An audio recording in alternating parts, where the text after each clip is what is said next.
सभी संत जनों को जय मसीह की। आइए हम सब लोग अपने सरों को झुकाएंगे और अपने परमेश्वर को धन्यवाद की भेंट चढ़ाएंगे। प्रभु परमेश्वर कल और आज ईमान में एक सा परमेश्वर है, वो कभी नहीं बदलने वाला, राजाओं का राजा, प्रभुओं का प्रभु, महिमा में परमेश्वर, आगमय ज्योति के अंदर वास करने वाले प्यारे खुदावन, आज हम सबके घरों में हमारे साथ में है करके हम विश्वास के साथ हम अपने परमेश्वर को धन्यवाद की भेंट चढ़ाएंगे, स्तुति करेंगे। स्तुति हो प्रभु जी, धन्यवाद लॉर्ड। प्रभु यीशु नाज़री के नाम से आज सुबह के अवसर पर हम आपके चरणों में आते हैं। हमारे गुनाहों को क्षमा कर, हमारे पापों को क्षमा कर, हमारे अधर्मों को क्षमा कर। प्रभु यीशु नाज़री के नाम से खुदा बाप, आज का दिन आपने दिखाया, इसके लिए हम धन्यवाद करते हैं।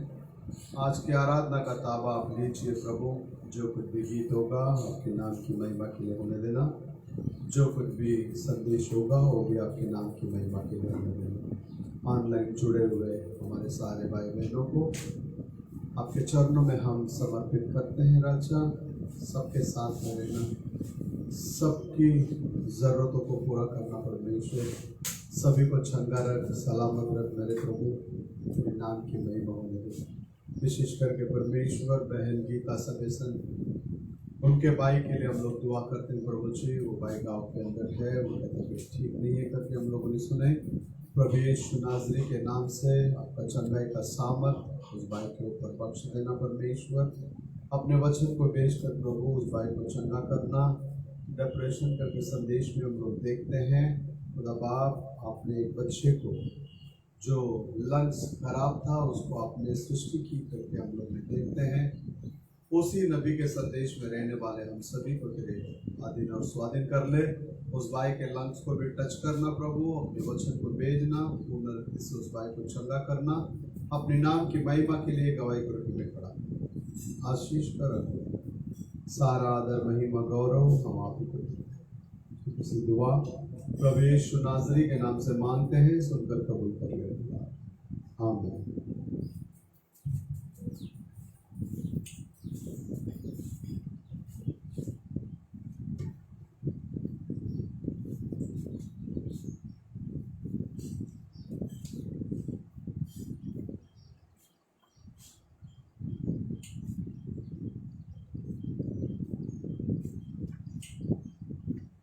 आइए हम लोग गीतों की ओर आगे बढ़ेंगे।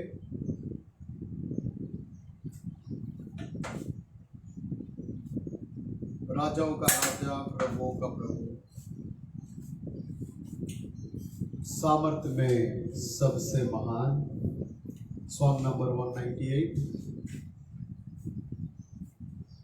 ये गीत हम सब लोगों को मालूम है, हम सब लोग मिलकर इस गीत के जरिए हम अपने परमेश्वर के नाम की महिमा करेंगे।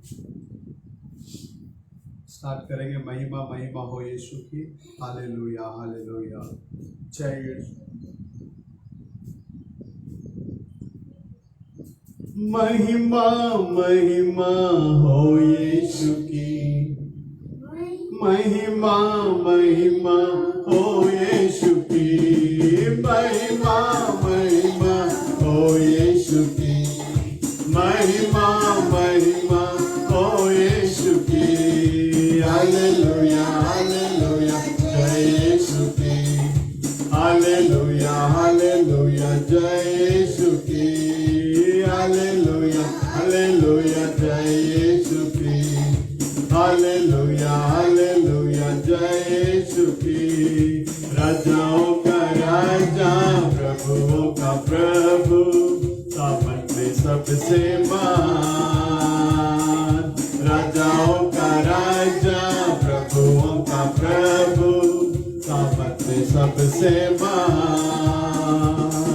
महिमा महिमा हो यीशु की, महिमा महिमा हो यीशु की, महिमा महिमा हो यीशु की, महिमा महिमा हो यीशु की।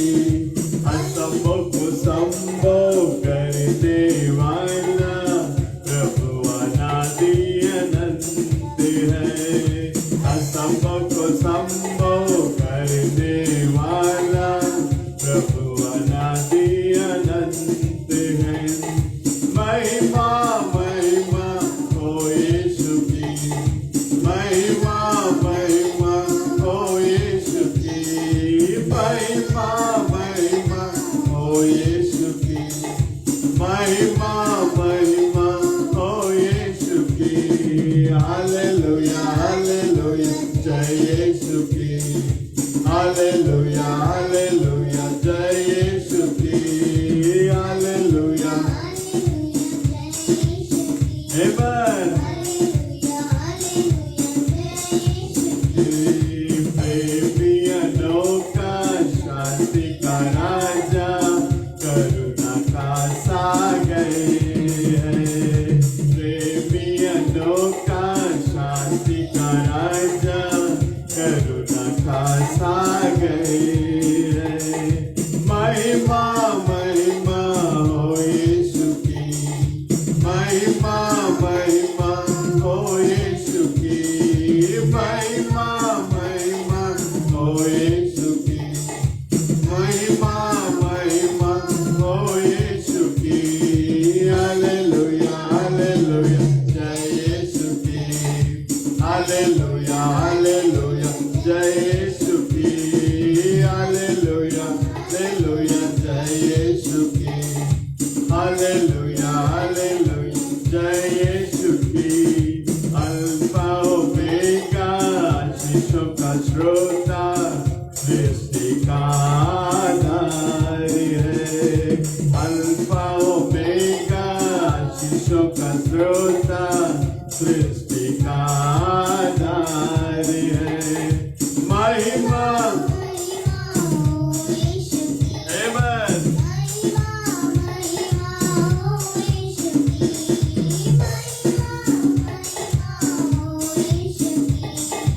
महिमा महिमा हो यीशु की।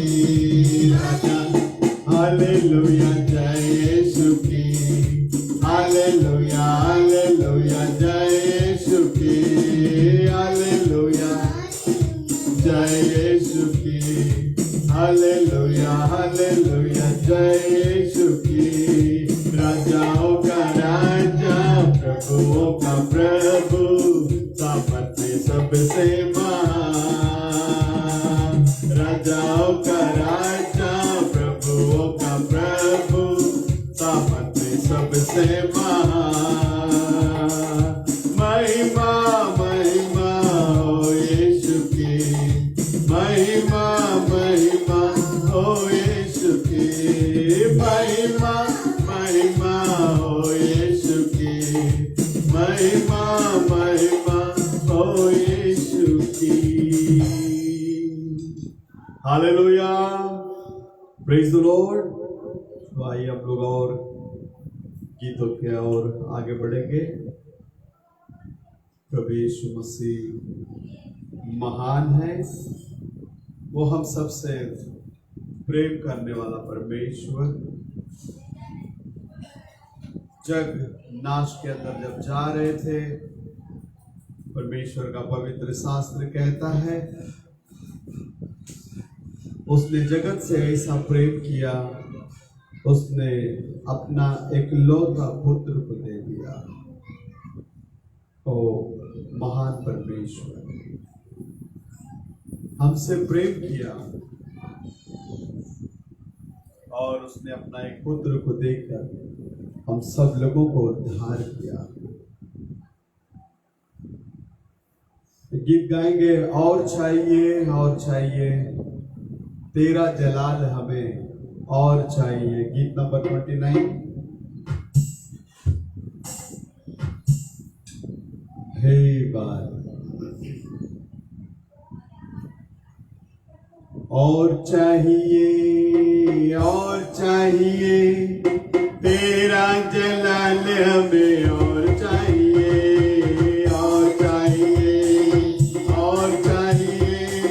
तेरा जलाल हमें और चाहिए यीशु और चाहिए तेरा जलाल हमें और चाहिए अपनी कुव्वत में आ अपनी कुदरत में आ अपनी कुव्वत में आ अपनी कुदरत में आ अपने जोर और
कुछ मिले या ना मिले, प्रभु की स्तुति हो।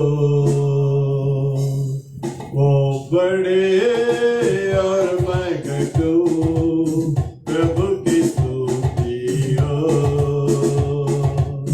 कुछ मिले या ना मिले, प्रभु की स्तुति हो।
रहूंगा सदा।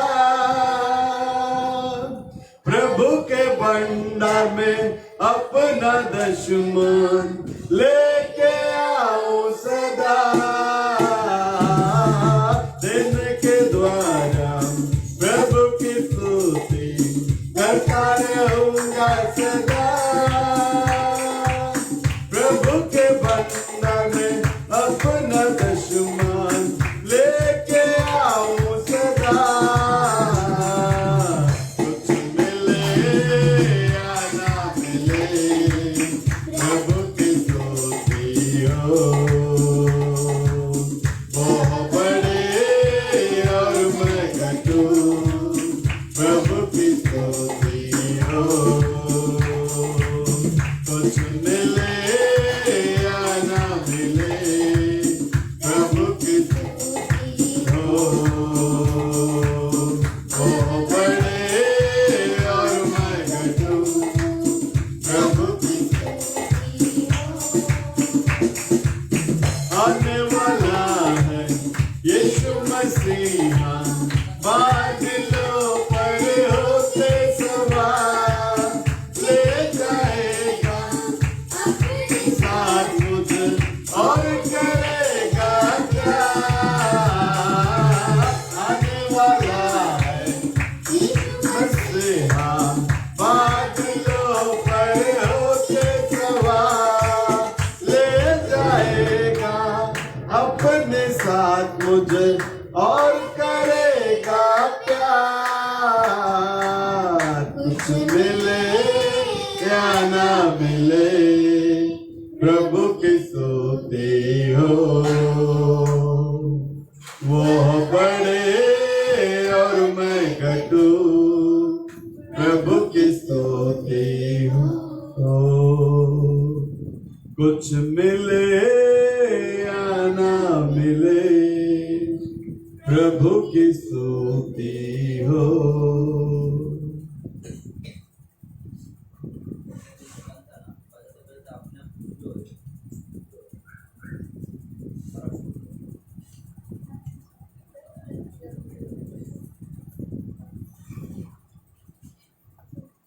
Hey, Lord Jesus. बन गया यीशु मेरा दिल का सहारा। बन गया यीशु मेरा दिल का सहारा। स्तुति करूंगा, सेवा करूंगा, स्तुति करूंगा, सेवा करूंगा, साथ चलूंगा तेरा। बन गया यीशु मेरा दिल का सहारा। बन गया यीशु मेरा दिल का सहारा। जीवन मेरा बदल गया पाके तुझको मैं, यीशु पाके तुझको मैं। जीवन मेरा बदल गया पाके तुझको मैं, यीशु पाके तुझको मैं। मेरे आस को, मेरे दर्द को, मेरे आस को, मेरे दर्द को, उसे दूर तूने किया। बन गया यीशु मेरा दिल का सहारा। बन गया यीशु मेरा दिल का सहारा। जीवित वचन मेरे दिल में तूने लिख डाला, यीशु तूने लिख डाला। जीवित वचन में तूने लिख डाला, यीशु तूने लिख डाला। मेरे पाँव को, मेरे मार्ग को, मेरे पाँव को, मेरे मार्ग को, तू ही है उजियाला बन गया। यीशु मेरा दिल का सहारा बन गया। यीशु मेरा दिल का सहारा, दिल का सहारा। Amen, Jesus.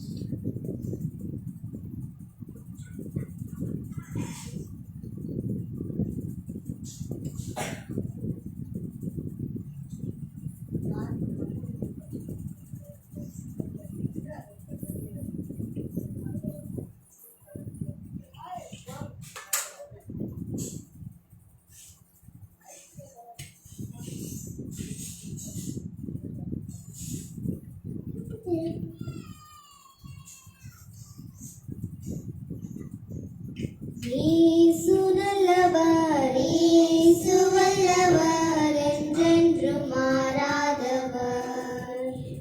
அவர் என்றென்றும் மாறாதவர். இயேசு நல்லவர், இயேசு வல்லவர், என்றென்றும் மாறாதவர். அவர் என்றென்றும் மாறாதவர். குருடரின் கண்களை திறப்பவர், அவர் நல்லவர், நல்லவரே. செவிடரின் செவிகளை திறப்பவர், அவர் நல்லவர், நல்லவரே. அவர் நல்லவர், சர்வ வல்லவர், அவர் கிருபை என்றும் உள்ளது. அவர் நல்லவர், சர்வ வல்லவர், அவர் கிருபை என்றும் உள்ளது. இயேசு நல்லவர், இயேசு வல்லவர், என்றென்றும் மாறாதவர். அவர் என்றென்றும் மாறாதவர்.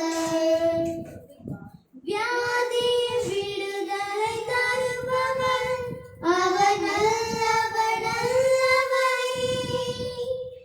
பாவத்தை மன்னிக்கும் பரிசுத்தர், அவர் நல்லவர், நல்லவரே. அவர் நல்லவர், சர்வ வல்லவர், அவர் கிருபை என்றும் உள்ளது. அவர் நல்லவர், சர்வ வல்லவர், அவர் கிருபை என்றும் உள்ளது. இயேசு நல்லவர், இயேசு வல்லவர், என்றென்றும் மாறாதவர். அவர் என்றென்றும் மாறாதவர். துன்பத்தில் ஆறுதல் அளிப்பவர், அவர் நல்லவர், நல்லவரே. நம் பாரங்கள் யாவையும் நீக்குவார், அவர் நல்லவர், நல்லவரே. அவர் நல்லவர், சர்வ வல்லவர், அவர் கிருபை என்றும் உள்ளது. அவர் நல்லவர், சர்வ வல்லவர். அவர் கிருபை என்றும் உள்ளது. இயேசு நல்லவர், இயேசு வல்லவர், என்றென்றும் மாறாதவர். அவர் என்றென்றும் மாறாதவர். Amen.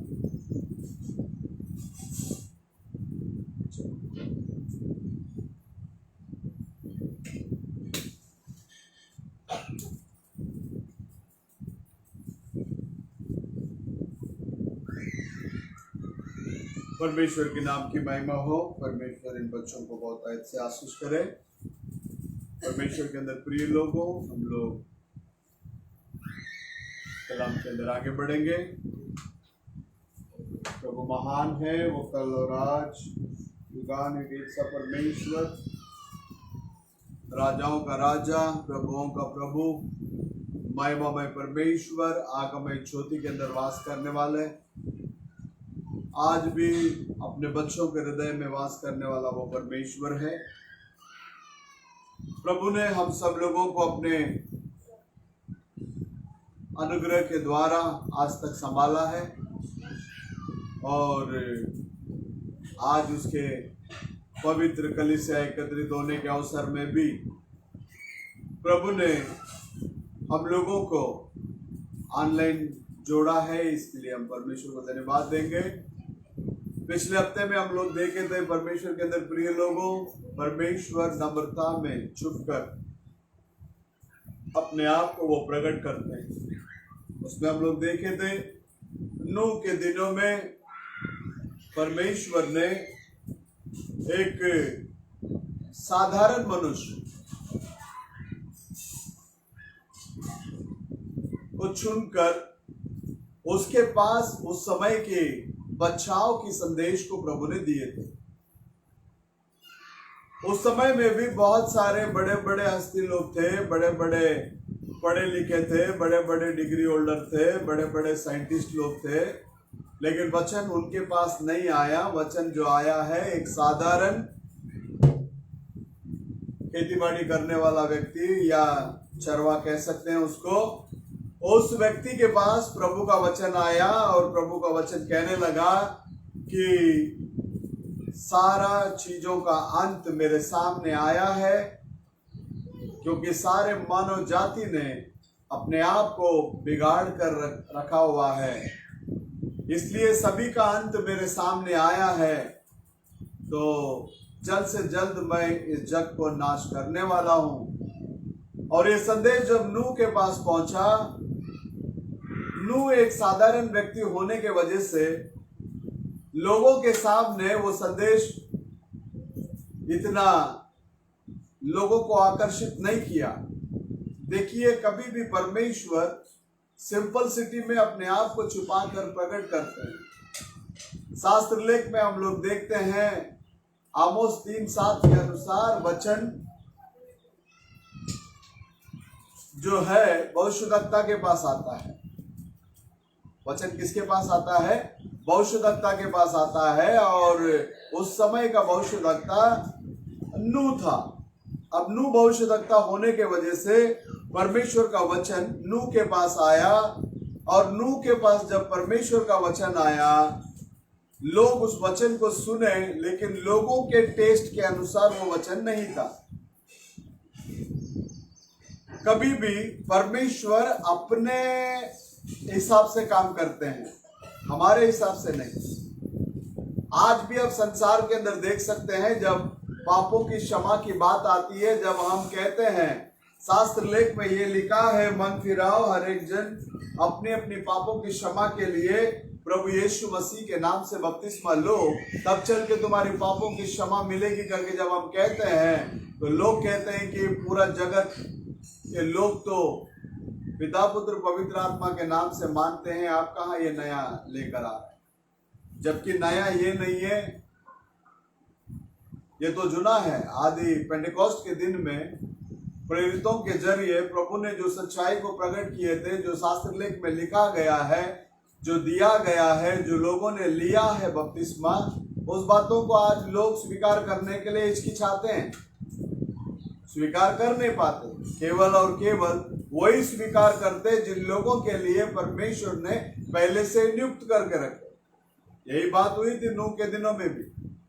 नूह के दिनों में जब नूह के पास वचन आया, नूह ने जाकर लोगों के बीच में जब प्रचार किया, सारे लोगों का अंत प्रभु के सामने आ चुका है और परमेश्वर जल प्रलय से इस जग को नाश करने वाले हैं। तो परमेश्वर के अंदर प्रिय लोगों, ये नम्र संदेश, ये सिंपल सिटी में प्रकट हुआ ये संदेश, ये लोगों को एक अचंभा की बात लगी। बोले ऐसा कैसा हो सकता है, जबकि बारिश आता ही नहीं है। जब बारिश आता नहीं तो पानी आने का प्रश्न ही नहीं उठता। जब पानी नहीं आएगा तो नाश कैसा होगा। लोगों ने अपने दिल और दिमाग सारी बातों को साइंस के तरफ मुड़ा दिए और साइंस के अनुसार उन लोग संशोधन करने लगे। उनका संशोधन का रिजल्ट ये निकला कि ऊपर पानी है ही नहीं। जबकि नबी कहता है जब नूह के पास परमेश्वर ने बात किया वर्षा होगी तो वर्षा होगी, क्योंकि वो परमेश्वर का वचन है। आकाश और पृथ्वी टल जाएगी लेकिन मेरी बातें कभी ना टलेगी करके परमेश्वर ने वादा किया। उसके वादा के अनुसार प्रभु हमेशा हमेशा अपने बातों को पूरा करता है।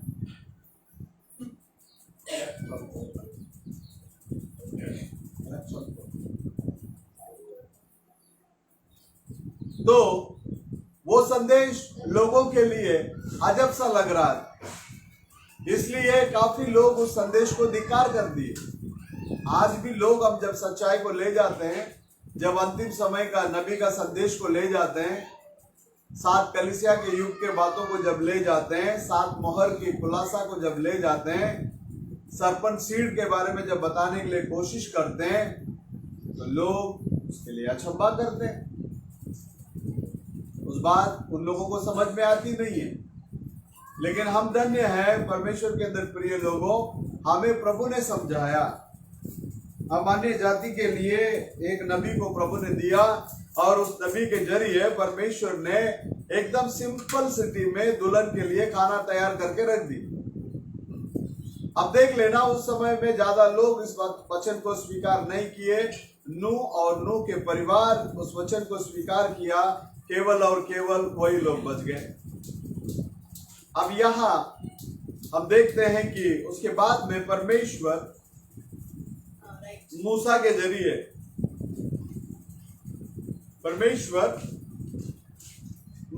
जरिए मिस्र देश के अंदर से अपने लोगों को वो छुड़ाकर बाहर लेकर आते। नबी कहने के समय पर कहता, छुड़ाने का काम कभी भी परमेश्वर हमेशा इंसान के जरिए ही करके लेते हैं। उसके लिए कोई देवदूत को इस्तेमाल नहीं करते। आपको पता होगा कुरनेलियुस के दिनों में, जब कुरनेलियुस अपने घर में उपवास और प्रार्थना करते रहने के समय में, शास्त्र लेख में हम लोग देखते हैं प्रेरितों का काम 9वां अध्याय के अंदर, 10वां अध्याय के अंदर,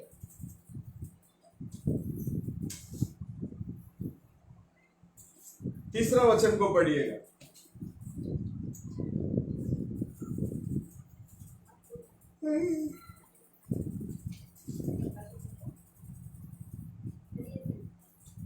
दस में 3 प्रेरितों का काम।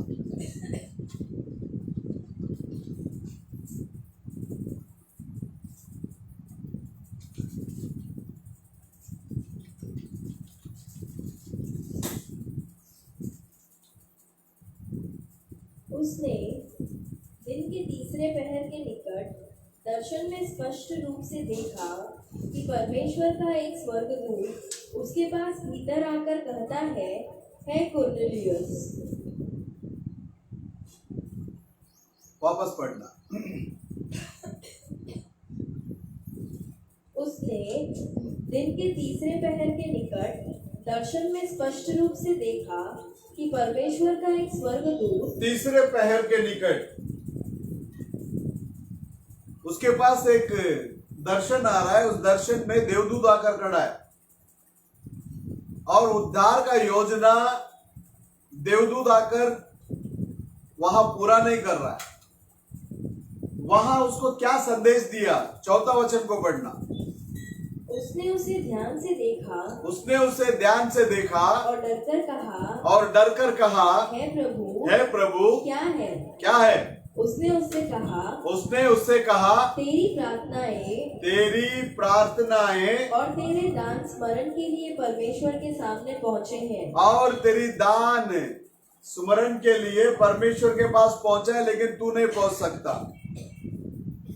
तेरी प्रार्थना आ गया, तेरी दान आ गई, तेरी सारी भला काम आ गया मेरे पास, लेकिन तू नहीं पहुंच सकता। क्यों नहीं पहुंच सकता? क्योंकि तेरा पाप अभी तक क्षमा नहीं हुआ है। और उद्धार का संदेश देने के लिए यहां देवदूत आकर कहता है, उसके नीचे पढ़ना। और अब हाँ, याफा में मनुष्य बेचकर, याफा में मनुष्य को बेचकर शमौन को जो पतरस कहलाता है, जो पतरस कहलाता है बुलवा ले। वह शमौन चमड़े का धंधा करने वाला के यहाँ अतिथि है। देख लेना, अभी पतरस को बुलाने के लिए यहाँ देवदूत आकर कोर्नेलियुस को संदेश दे रहा है। यहाँ इस परमेश्वर गुप्त में छुपकर उसके बाद में अपने आप को प्रकट करते हैं। संदेश में कहता है परमेश्वर कभी भी छुड़ाने का काम को कोई देवदूत को देता नहीं है, वो एक मनुष्य को ही देता है। परमेश्वर के अंदर प्रिय लोगों, जब मिस्र देश के अंदर इजरायली लोग गुलामगिरी के अंदर थे, उस समय में अमराम और जेगोबाद हमेशा उनके लिए दुआ करते थे, क्योंकि उनको प्रतिज्ञा, परमेश्वर का प्रतिज्ञा मालूम था। 400 साल तक वो लोग गुलामगिरी के अंदर रहेंगे। अब्राहम के साथ में प्रभु ने बातें की।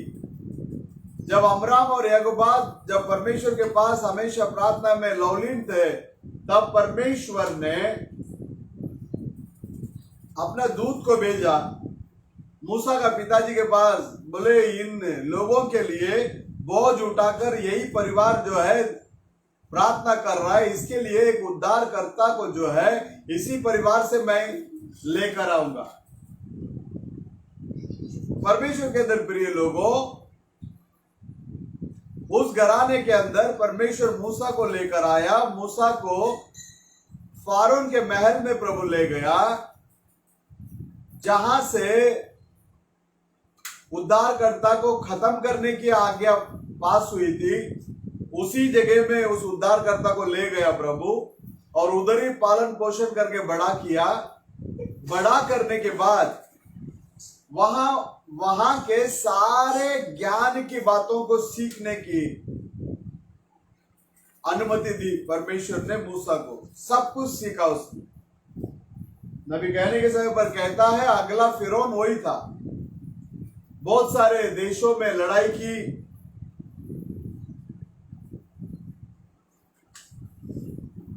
बहुत सारे देश को जीता, लेकिन परमेश्वर ये सब कुछ सिखा के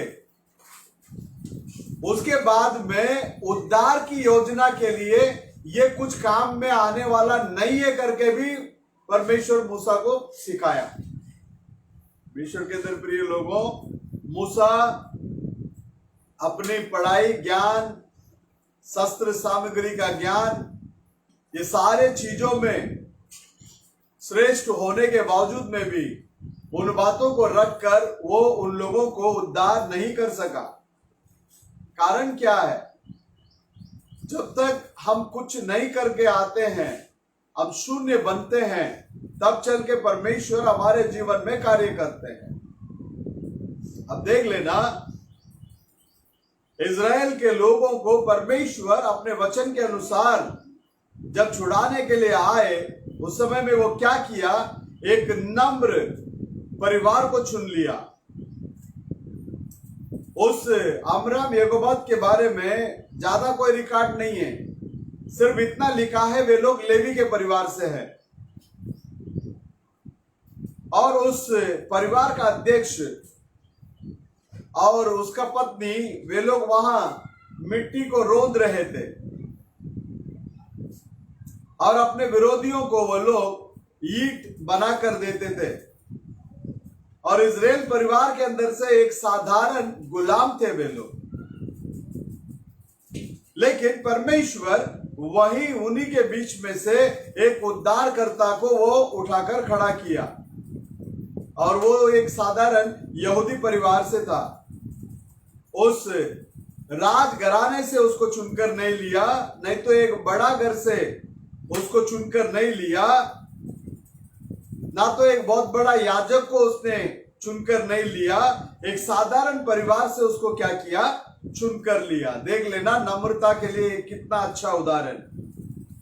उसके बाद में वो क्या किया, उस परिवार में वो बच्चा पैदा होने के बाद वो एक नम्र परिवार के अंदर से उस बच्चे को प्रभु ने क्या किया, लिया है।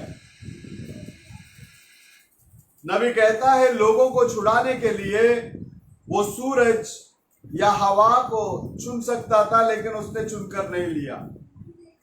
नहीं तो उसके लिए एक देवदूत को नियुक्त कर सकता था, लेकिन देवदूत को भी नियुक्त नहीं किया। परमेश्वर वो जो चाहते हैं वो कुछ भी कर सकते हैं। परमेश्वर अपने योजना से कभी बदलता नहीं है, वो हमेशा नम्र में क्रिया करता है। इस कारण आज भी प्रभु नम्रता को चाहते हैं। इस सुसमाचार को प्रचार करने के लिए परमेश्वर ना तो सूरज को, ना तो हवा को, ना तो दूसरा कोई चीज को नहीं लिया। सुसमाचार को प्रचार करने का जिम्मेदारी परमेश्वर इंसान को ही दिया है। इसलिए पौलुस नबी कहने के समय पर कहता, इस सुसमाचार को बताना मेरी फर्ज है, मेरी जिम्मेदारी है। हाँ परमेश्वर के अंदर प्रिय लोगों, हमेशा परमेश्वर नम्र में क्रिया करते हैं। वो आज भी नम्रता के अंदर ही काम करता है। वो सूरज को या हवा को नियुक्त कर सकता था, लेकिन उसको नहीं किया, या देवदूत को नियुक्त कर सकता था, उसको भी नहीं किया। उसने सुसमाचार को बताने के लिए इंसान को ही नियुक्त किया, और उसमें से वो कभी बदलता नहीं। परमेश्वर सुसमाचार को प्रचार करने के लिए ना तो कोई संस्था को चुना है, ना तो कोई यंत्र को चुना है, या तो कोई देवदूत को चुना है। उसके लिए वो केवल और केवल इंसान को ही चुनकर लिया है प्रिय।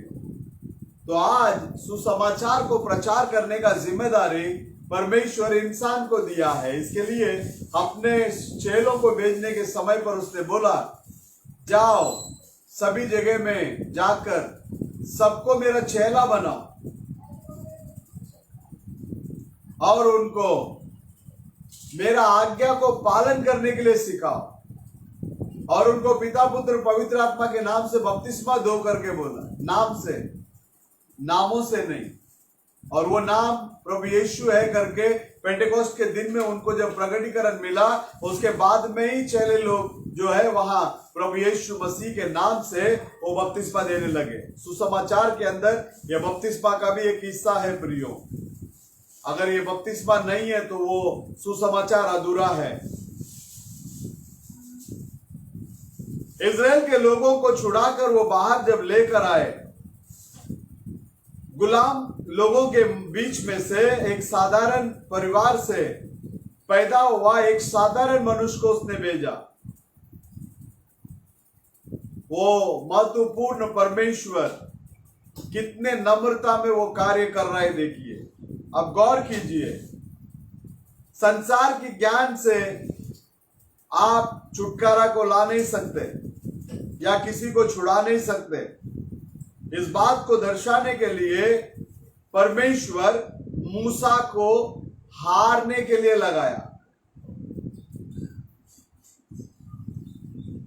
सारा चीज को पढ़ाया, लिखाया, सिखाया, सब कुछ किया, ठीक है। बाद में वो फील्ड में वो आगे बढ़ने के टाइम में उसको प्रभु जीत नहीं दिलाया, उसको हराया। संसार की सारी बातों का ज्ञान लेने के लिए उसको अनुमति दी। इसके बाद में नबी कहता है, हम केवल और केवल विश्वास के द्वारा ही छुड़ा सकते हैं। मिस्रियों को ज्ञान सिखाने लायक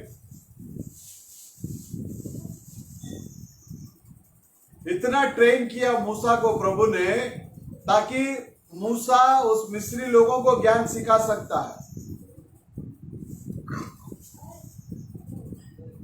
वो ज्ञान से भरा हुआ था, लेकिन अपना नाम को भी लिख नहीं सकता, ऐसा एक परिवार से था वो। मूसा अपने पढ़ाई के द्वारा, अपने ज्ञान के द्वारा वहां के मास्टर लोगों को भी वो ज्ञान सिखा सकता। इतना वो हाई लेवल का पढ़ाई था उसके पास, बहुत सारे ज्ञानियों को वो सिखा सकता था।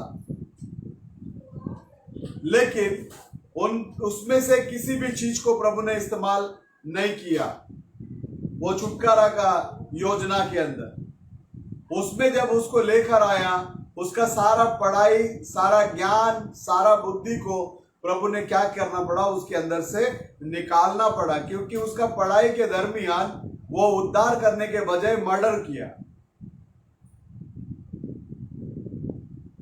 वो मर्डर करने के वजह से उसको फिरौन देश को छोड़कर भागना पड़ा। वो अपने ज्ञान में बहुत बड़ा हार को सामना करना पड़ा। परमेश्वर अपने मकसद से उसका, मूसा का मकसद से वो हार ना चाहिए करके उसको भेजा, और वो हार गया, गिर गया। उसके बाद में नबी कहता है, बल से नहीं, पराक्रम से नहीं, मिस्र के ज्ञान से नहीं, या बाइबल कॉलेज के ज्ञान से नहीं, या संस्था के गिनतियों से नहीं, अपने पढ़ाई की ज्ञान से नहीं, या पढ़ाई के सामर्थ्य से नहीं, मेरे आत्मा से होगा करके परमेश्वर वहां प्रकट करके बताए। अंत में मूसा का वो ज्ञान, वो पढ़ाई, वो सब गायब हो गया प्रियो। जब वो काटेरी झाड़ जलते हुए उसने देखा, जब उसने परमेश्वर को रूबरू देखकर अपने पैर की जूतियों को उसने खोल कर रखा,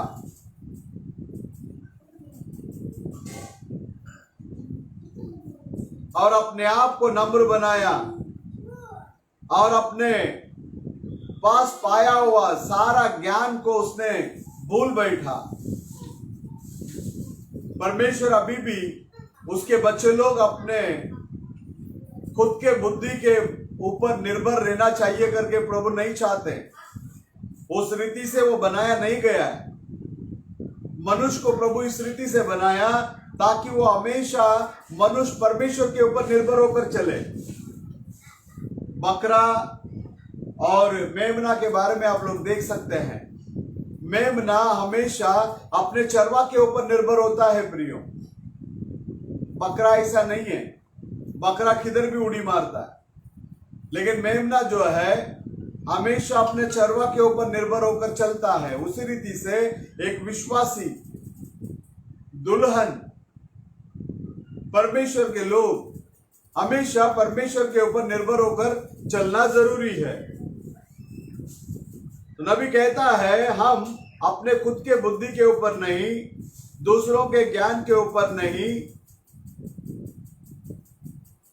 परमेश्वर ने मूसा को सारे चीजों को सिखाने के बाद में भी परमेश्वर का हाथ ही हमारे लिए महत्व है करके उसको बताने के लिए प्रभु उसको गिरने के लिए अनुमति दी। क्या आप लोग इसको देख पा रहे हैं क्या करके नबी कांग्रेगेशन के साथ में पूछते हैं। मूसा नेक्स्ट फैरोन था। इतना लेवल में परमेश्वर ने उसको ऊंचा स्थान पर लेकर आया। वो एक अच्छा उस सेना का अधिपति था और आजू बाजू के सारे देश को वो जीत रहा था। इस रीति से इतिहास कहता है उसके पास जो उस मिलिट्री का जो भी ज्ञान था, उसके पास जितने भी वो कुछ है करके समझ बैठा था, ये सारे बातों को लेकर जब वो सेवकाई के अंदर आया तो परमेश्वर ने क्या किया, उसको जंगल में लेकर चला गया। जंगल में ले जाकर उसके अंदर जो कुछ भी था उन सारी बातों को उसके अंदर से बाहर निकालने के बाद प्रभु उसको नम्र में प्रकट होकर लोगों को छुड़ाने के लिए उसके हाथ में केवल एक लाठी को देकर भेजता है। उसके हाथों में क्या देकर भेजता है प्रभु? केवल और केवल एक लाठी को देकर भेजता है। देख लेना, मूसे को पूरा मिलिट्री का ट्रेनिंग वगैरह सब देने के बाद, सारी संसार का ज्ञान सब देने के बाद, और उन सारी सामर्थ्य से जो काम नहीं कर सकता है वो काम को परमेश्वर ने जंगल में एक टेढ़ा लाठी को जो दिया, और उस टेढ़ा लाठी को रखकर मूसा ने इस्राएल के लोगों को वहां वो छुड़ाया। परमेश्वर नम्र में प्रकट होते हैं। परमेश्वर मूसा के अंदर और उस लाठी के अंदर थे। परमेश्वर मूसा के अंदर रहने की वजह से मूसा उस लाठी को अपने हाथ में रखा। परमेश्वर अपने हाथ में रखा हुआ इसका सम्मान है। जब मूसा के हाथ में जो लाठी जो परमेश्वर ने दिया है,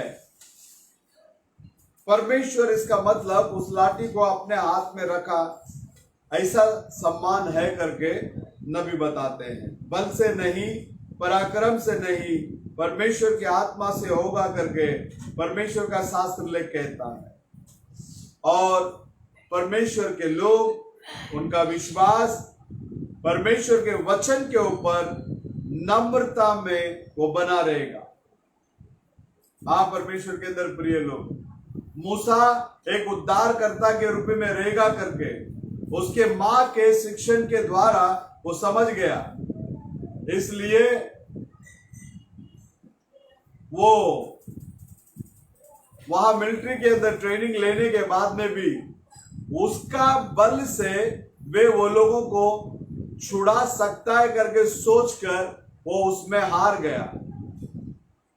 देख लेना, उसके पास सारी बातें थी लेकिन वो सारी चीजें उसको मदद में नहीं आया। आज का सिचुएशन में हम लोग देख सकते हैं, बहुत सारे लोगों के पास बहुत कुछ है, लेकिन अभी जो देश विदेश में जो वायरस का जो सिलसिला चल रहा है, इस वायरस के जपेटे में जो आ गए, जिनका ज्यादा इन्फेक्शन हो गया, उनके पास बहुत सारा कुछ होने के बावजूद में भी लेकिन वो लोग कुछ कर नहीं पाते। अपने लोग उनके आंखों के सामने उनको छोड़कर चले जाते हैं। ऐसे हालात में हम लोग आज देश के अंदर विदेश के अंदर देखते हैं। यहाँ भी इसके पास सारा चीज होने के बाद में भी उससे ये कुछ नहीं कर सका, लेकिन परमेश्वर का सामर्थ्य जब इसके पास आया, ये कुछ कर सका वहां लोगों के लिए। इसलिए वो सारी बातों को उसको भूलना पड़ा, क्योंकि कोई भी चीज उसको मदद पे नहीं आया। प्रिय, आज भी आप लोगों से मेरी यही विनंती है, कैसे भी हालात में क्यों ना हो, प्रभु को मत छोड़िए, प्रभु के साथ में चलिए। एक मसीहत की जिंदगी में रहने वाले हम जिंदे जीवित रहने के समय में भी हम मसीह के साथ में चलते हैं। अगर मसीह ने हमें बुला भी लिए, कोई बात नहीं, हम यहाँ रहने के समय में भी मसीह के साथ में रहते हैं। हम इस संसार को छोड़कर चले भी गए तो भी हम मसीह के साथ में रहेंगे। तो परमेश्वर के अंदर प्रिय लोगों, हम लोग हमेशा हमेशा नम्रता के अंदर और प्रभु के साथ में चलने वाले लोग होना चाहिए। परमेश्वर कैसा छुड़ाता है? उसके वचन के ऊपर जो विश्वास है, उस विश्वास के द्वारा वो छुड़ाता है। इसलिए आपका विश्वास किसी मनुष्य के ऊपर नहीं होना चाहिए, आपका विश्वास किसी संस्था के ऊपर नहीं होना चाहिए। आपका विश्वास हमेशा हमेशा प्रभु यीशु मसीह के ऊपर होना चाहिए, प्रभु के वचन के ऊपर होना चाहिए। ये वचन आपको क्या करेगा? छुड़ाएगा। अब देख लेना काइन और आबेल के बारे में। काइन दुनियादारी की बातों से परमेश्वर को प्रिय करने के लिए देखा, जैसे कि आज लोग बहुत अच्छे वस्त्र पहनकर, कलीसिया के लोग या पास्टर बड़े बड़े जिब्बा ये सब पहनकर, बड़े बड़े सॉन्ग्स का टीम को बनाकर और परमेश्वर को प्रिय करते हैं करके वे लोग सोचते हैं। इस तरह की बातें कहां से आई करके आप लोग जान सकते हैं। काइन भी वही काम को कर रहा था, उसको ही करने के लिए कोशिश किया। परमेश्वर के लिए एक वेदी बनाई और उसको अच्छे से श्रृंगार किया। वो एक अच्छा मन से ही किया था और उसको आराधना किया, लेकिन परमेश्वर उस बात को स्वीकार नहीं किया। क्यों स्वीकार नहीं किया? परमेश्वर तुम्हारी बाहरी सुंदरता को नहीं देखते, परमेश्वर तुम्हारे अंदर की सुंदरता को देखते हैं, तुम्हारी मन की सुंदरता को देखते हैं, तुम्हारे स्वभाव को देखते हैं, तुम्हारे गुणों को देखता है। बाहर की श्रृंगार प्रभु के लिए प्रिय नहीं है। प्रियो, देख लेना, काइन एक वेदी को बनाया, अच्छा सुंदर फलों को लेके आया, अच्छा सुंदर फूलों को लेकर आया। वो सच में वो सोच रहा था कि महत्वपूर्ण, पवित्र और सुंदर परमेश्वर इस बलिदान को स्वीकार करेंगे। वो सारी बातों को अपने ही ज्ञान से किया, अपने खुद के विचारों से वो किया। क्या परमेश्वर ने उन बातों को स्वीकार किए? नहीं किया। आज भी लोग वैसे ही अपने खुद के ज्ञान से, अपने खुद के पढ़ाई से और बाइबल कॉलेज के अंदर जो सीख कर आते हैं उसी को सिखाकर और लोग और परमेश्वर को प्रिय करने के लिए कोशिश करते हैं। क्या इस बात पर परमेश्वर प्रिय होते हैं? कदापि नहीं। लेकिन आबेल विश्वास के द्वारा, प्रगटीकरण के जरिए कैन से बढ़कर बलिदान को प्रभु के लिए वो दिया। कैन से बढ़कर बलिदान को उसने क्या किया? परमेश्वर के लिए कौन दिया? आबेल ने दिया। मनुष्य के निर्णय के अनुसार देखेंगे, आबेल के बलि के अंदर कोई शुद्धता दिखने में नहीं आया। उस मेमने को उसने गले में उस अंगूर के वेली से बांधकर उसको वेदी के पास खींचकर ले गया। ये सीन को देखने के लिए कोई सुंदरता दिखने में आया ही नहीं रहेगी, एकदम जंगली टाइप में दिखने में आया रहेगा। और उस मेमने को वेदी में ले जाकर रखा। एक नोकीला पत्थर को लिया, एक नोकीला पत्थर को लेकर उसका गले को जब काट रहा था, तब लहू जो है वहां से निकलकर चारों तरफ यहां वहां पिचकारी मारा रहेगा और वो मेमना चिल्लाते चिल्लाते मरा हुआ रहेगा। इसके अंदर देखने लायक कोई सुंदरता नहीं है, सारा चीज एक जंगली टाइप में ही दिखने में आ रहा है।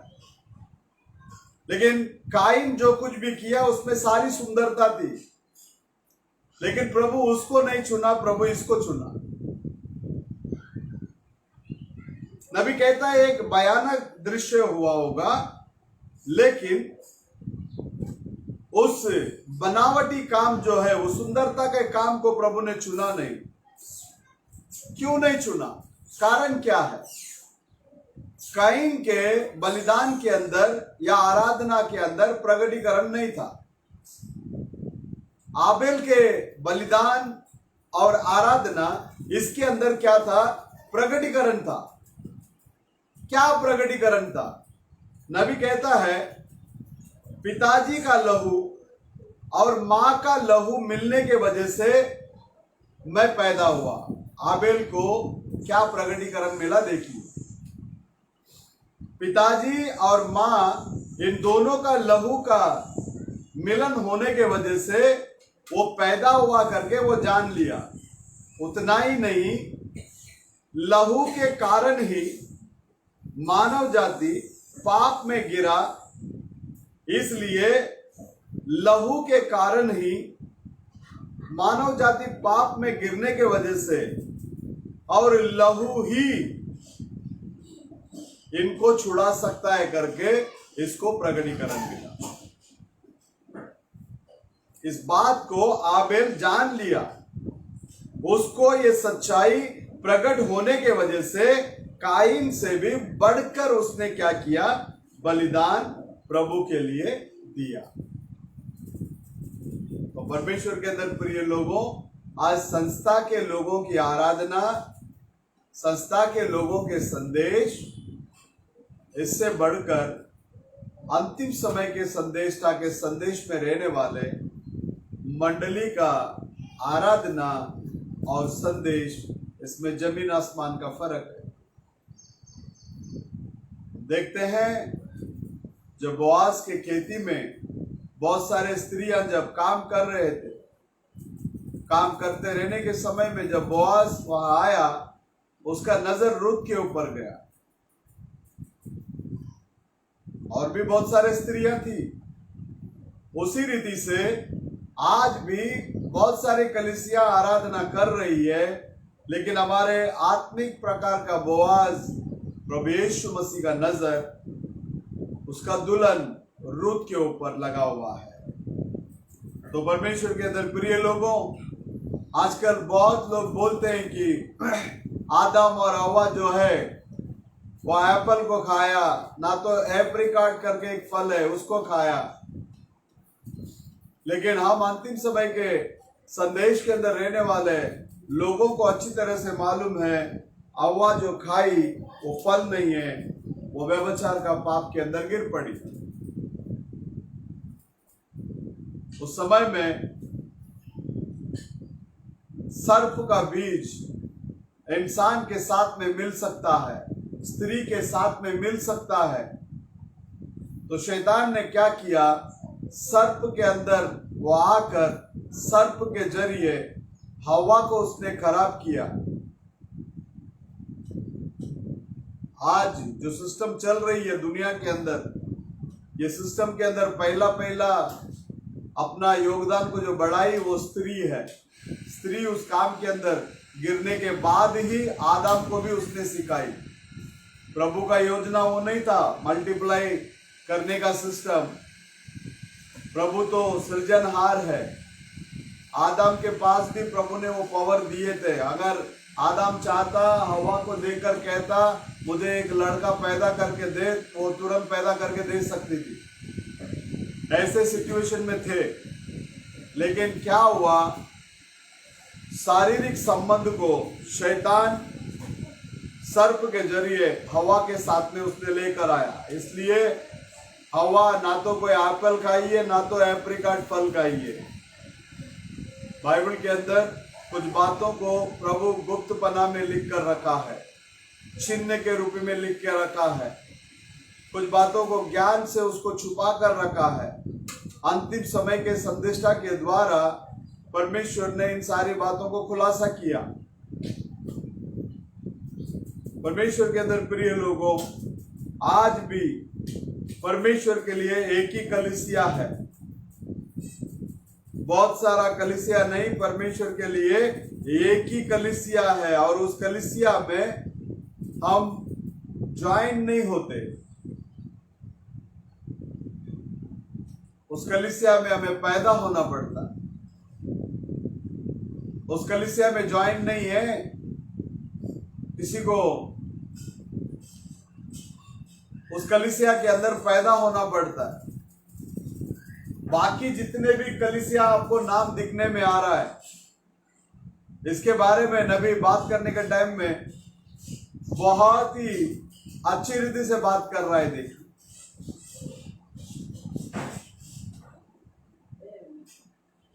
एक ही कलीसिया है, आप उसमें मेंबरशिप नहीं लेते। आज कलीसिया करके जो कहलाते हैं वो सारे चीज लॉज करके बोलता है, लॉजेस। जैसे हम किधर बाहर घूमने के लिए जाते, वहां हमें रहने के लिए जगह अगर किधर सुविधा नहीं है तो हम होटल्स में रूम बुक करके जो रहते हैं लॉज में, उस तरह आज की संस्थाओं को नबी वर्णन करते हैं। जो कलीसिया करके जो कहते हैं ये सब लॉजेस है। मेथडिस्ट ये एक लॉज है, इसको आप इसमें जाके आप शामिल हो सकते हैं। नहीं, बैप्टिस्ट, प्रेस्बिटेरियन, पेंटेकोस्टे, ऐसे लॉजेस में आप लोग जाकर शामिल हो सकते हैं। ये सारे के सारे लॉजेस है, नॉट चर्च। चर्च एक ही है। चर्च क्या है?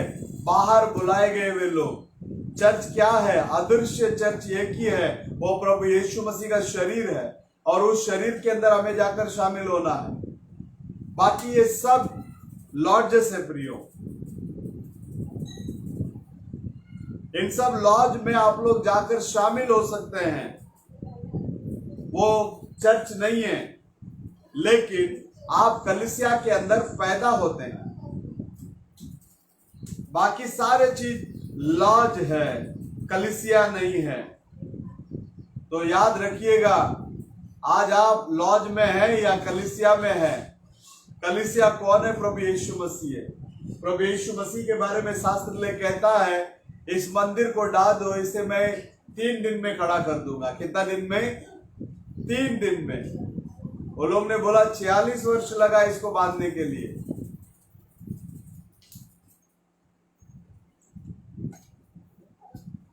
इसको तुम 3 दिन में कैसा खड़ा कर सकता है?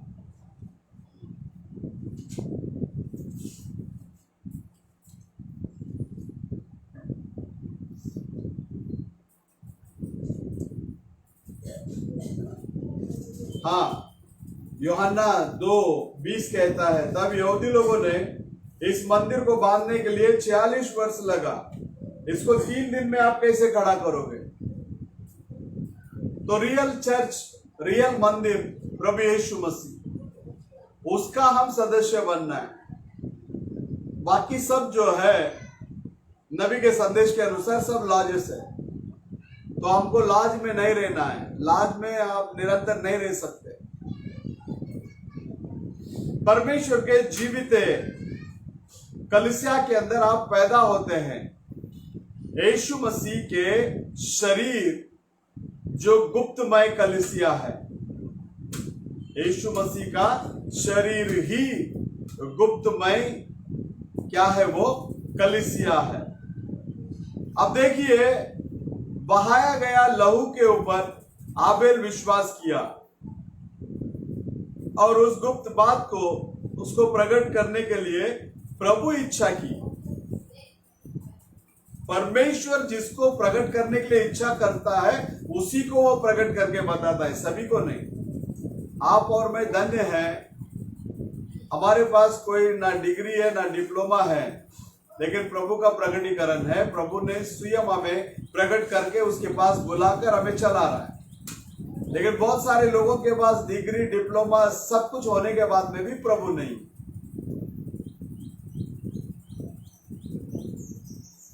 बुद्धिमान काइन अपने पास जो ज्ञान था उस ज्ञान के हिसाब से किया,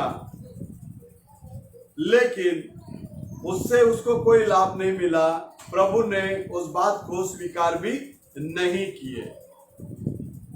इसके लिए काइन के वंश में जो आया हुआ लोगों को देखेंगे, वो लोग बहुत ही बुद्धिमान लोग थे और बहुत ही साइंटिस्ट लोग थे, बहुत ही डॉक्टर लोग थे। जो बड़े बड़े लोग जो है सब काइन के वंश में आए। उधर आप उत्पत्ति के अंदर पढ़कर देख सकते हैं। लेकिन सेत के बच्चे लोग आप देखेंगे ये लोग सब नम्र लोग थे, खेती बाड़ी करने वाले लोग थे, चरवा लोग थे, और उसी में के अंदर से प्रभु नूह को चुनकर लिया। ये सारे लोग नम्र लोग थे। अगर आप कैन के वंश के बारे में देखेंगे, वो लोग बहुत ही चतुर लोग थे। आज भी संसार के अंदर आप लोग बहुत सारे चतुर लोगों को देख सकते हैं, और वो लोग बड़े बड़े बिल्डिंग बांधने में, और ये बड़े बड़े तुम्हारे जो लोहा पीतल ये सारे चीजों के कामकाज के अंदर बहुत आगे थे, बहुत ही बुद्धिमान लोग थे करके नबी बताते हैं यहाँ। लेकिन सेत के लोग तंबू डालने वाले लोग थे, और तंबू के अंदर वास करने वाले लोग थे, भेड़ बकरियां चलाने वाले लोग थे, और प्रभु के प्रतिज्ञा के ऊपर खड़े होने वाले लोग थे। आज भी परमेश्वर को उसके प्रतिज्ञा के ऊपर खड़े रहने वाले लोग ही चाहिए। परमेश्वर को परमेश्वर के प्रतिज्ञा के अंदर खड़े रहने वाले लोग चाहिए। परमेश्वर के अंदर प्रिय लोगों, प्रभु उस दिन में भी नम्रता में प्रकट हुआ, आज भी प्रभु नम्रता में ही प्रकट होगा। आज बहुत बड़े बड़े कलीसियाएं हैं, बड़े बड़े रिचेस्ट सेवक लोग हैं, लेकिन प्रभु दीन और नम्र लोगों के बीच में वास करते हैं।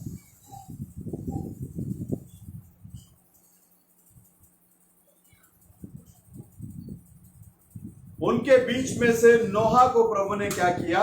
चुनकर लिया। उसके बाद में कलीसिया के काल के अंदर आने के टाइम में नबी कहता है पौल को प्रभु चुन के लिया, जॉन वेस्ली को चुनकर लिया, मार्टिन लूथर को चुनकर लिया, और भी बहुत सारे लोगों को जो परमेश्वर के वचन के उस प्रतिज्ञा के ऊपर विश्वास करने वाले पूर्ण रीति से, उनमें से उन लोगों को क्या किया? चुनकर लिया। आज भी परमेश्वर का चुनावट अलग है प्रिय। परमेश्वर का देखना और इंसान का देखना, ये दोनों में जमीन आसमान का अंतर है। परमेश्वर हमेशा उस नम्र प्रतिज्ञा के ऊपर विश्वास करना चाहिए करके अपने बच्चों के ऊपर वो बाट जोता है। अगर हम अपने आप को नम्र बनाएंगे तो हम प्रभु के अंदर आ सकते हैं। अगर हम अपने आप को नम्र नहीं बनाएंगे तो हम प्रभु के अंदर क्या नहीं कर सकते? नहीं आ सकते। इतना बड़ा पौलुस, बहुत ही ज्ञानी व्यक्ति, व्यवस्था के अनुसार कोई उसको दोष नहीं लगा सकता। इतना बड़ा हस्ती जब अपने आप को तमस्कू के जाने के रास्ते पर प्रभु ने उसको नीचे गिराया, गिराने के बाद वो पूछता है, ये प्रभु आप कौन है? नबी कहता है उसकी शारीरिक आंख को प्रभु ने बंद किया और आत्मिक आंख को प्रभु ने क्या कर दिया? खोल दिया। उसके बाद में उसके जीवन में देखो, वो बोलता है मैं किसी भी हालात में जी सकता हूं। मतलब जितना वो नम्र हो सकता है उतना नम्रता के अंदर प्रभु ने उसको क्या किया? लेकर आ गया। परमेश्वर के अंदर प्रिय लोगों, आज हम यदि प्रभु का दुल्हन है, आज हमारे जीवन के अंदर में भी परमेश्वर नम्रता को ही ढूंढते हैं। हम नम्रता के अंदर रहेंगे क्योंकि हमेशा ऊपर जाने के लिए जो रास्ता जो है नीचे होता है। हमेशा ऊपर जाने के लिए रास्ता नीचे होता है। तो हम तो ऊपर जाने वाले लोग हैं। बहुत जल्द से जल्द हमारा प्रभु आने वाले हैं। हमारा प्रभु जब आएगा, नम्र लोगों को ही लेने के लिए वो आएगा। और ये संदेश भी नम्र है।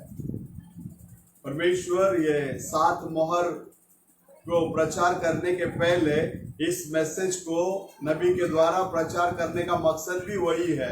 और 7 मोहर को भी प्रभु ने नम्रता के अंदर ही प्रकट किया।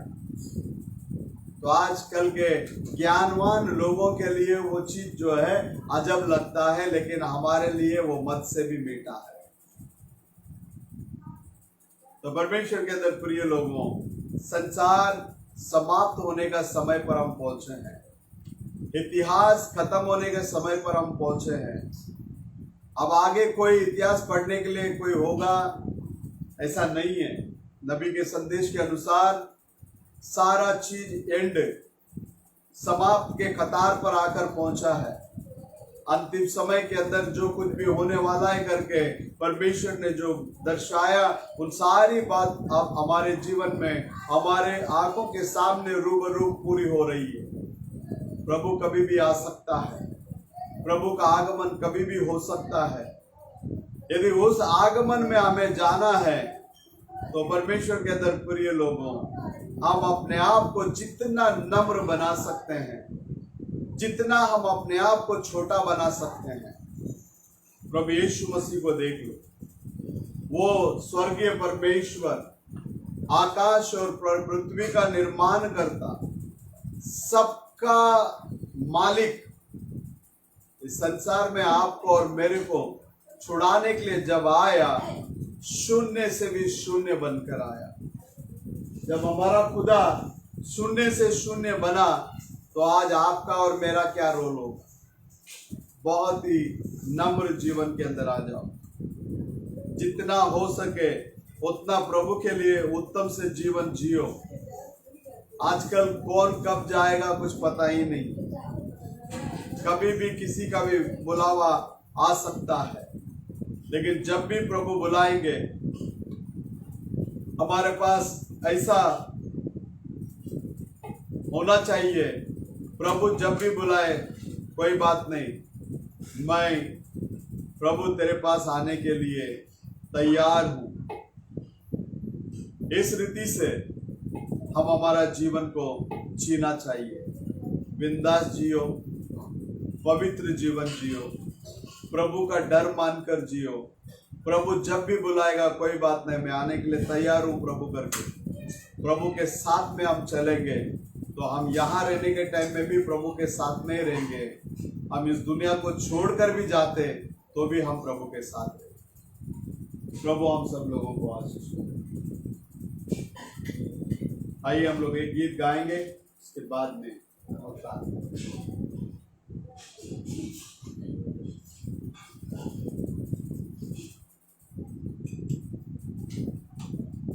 चार लाइन गाता हूं, उसके बाद में प्रार्थना।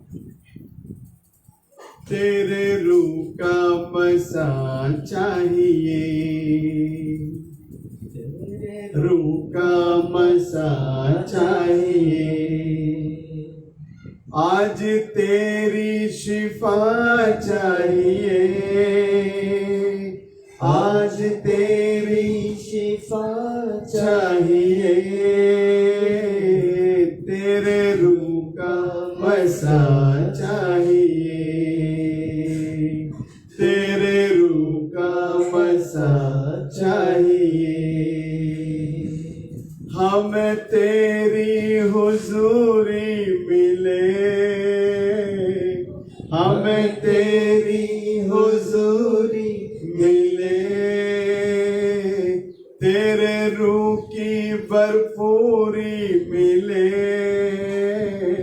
तेरे रूह की भरपूरी मिले, और दुनिया में क्या चाहिए, और दुनिया में क्या चाहिए, तेरे रूह का मसा चाहिए, तेरे रूह का मसा चाहिए, हमें दुनिया के दौलत से क्या, हमें दुनिया के दौलत से क्या, हमें दुनिया की शोहरत से क्या, हमें दुनिया की शोहरत से क्या, तू ही तू है खुदा चाहिए, तू ही तू है खुदा चाहिए, तेरे रूह का मसा चाहिए, तेरे रूह का सा चाहिए। दिल के दाग भी धुल जाएंगे, दिल के दाग भी धुल जाएंगे। आज बंधन भी खुल जाएंगे, आज बंधन भी खुल जाएंगे। वो लहू जो बहा चाहिए, वो लहू जो बहा चाहिए। तेरे रूह का मसा चाहिए, तेरे रूह का मसा चाहिए। आज लंगड़े चलेंगे यीशु, आज लंगड़े चलेंगे यीशु। आज अंधे भी देखे यीशु, आज अंधे भी देखे यीशु। आज तेरी दया चाहिए, आज तेरी दया चाहिए। तेरे रूह का मसा चाहिए, तेरे रूह का मसा चाहिए। बादशाहों का तू बादशाह, बादशाहों का तू बादशाह। कोई तुझसा नहीं है खुदा, कोई तुझसा नहीं है खुदा। तेरा तख्त यहाँ चाहिए, तेरा तख्त यहाँ चाहिए। तेरे रूह का मसा चाहिए, तेरे रूह का मसा चाहिए। आज तेरी शिफा चाहिए, आज तेरी शिफा चाहिए। तेरे रूह का मसा चाहिए, तेरे रूह का मसा चाहिए। स्तुति प्रभु जी, धन्यवाद दिलाए। प्रभु यीशु मसीह के नाम से हम आपके चरणों में आते हैं। खुदा बाप, आज की आराधना का आपने आशीष की, इसलिए हम आपको लाखों लाख धन्यवाद की भेंट चढ़ाते हैं। प्रभु परमेश्वर, आज के दिन में आपके सम्मुख में आकर गीत गाने के लिए, आपके वचनों को सुनने के लिए प्रभु एक सुंदर सा अवसर दिए, इसलिए हम आपको लाखों लाख धन्यवाद की भेंट चढ़ाते हैं। ऑनलाइन जुड़े हुए सारे भाई बहनों को तो आशीष करना, इसके आगे जितने भी लोग इस संदेश को सुनेंगे उन्हें भी तो आशीष कर। विशेष करके BLJC के परिवार के सारे सदस्यों के लिए मैं दुआ करता हूँ, सभी की जरूरतों को पूरा करना प्रभु। हाथों की कमाई के ऊपर तेरी आशीष और बरकत वाले हाथ बने रहने देना। आपके बच्चे लोग परमेश्वर अपने हाथों की कमाई से दान दशमांश के द्वारा आपकी सेवकाई को परमेश्वर आगे बढ़ाने की सहयोग करने के लिए सहायता करना, मदद करना। विशेष करके प्रभु जी फिर से एक बार बहन गीता, उनके भाई के लिए मैं दुआ करता हूँ, उस भाई को छू लेना, चंगा करना तेरे नाम की महिमा के लिए। और BLJC के अलावा भी जो भी भाई बहन हमारे साथ में ऑनलाइन जुड़ते हैं उन सभी को भी तो आशीष कर, तेरे नाम की महिमा हो। सारा आदर महिमा गौरव हम आपको देते हैं। आशीष का छोटी सी दुआ प्रभु यीशु मसीह के नाम से मांगते हैं, सुनकर कबूल कर लेना। आमीन।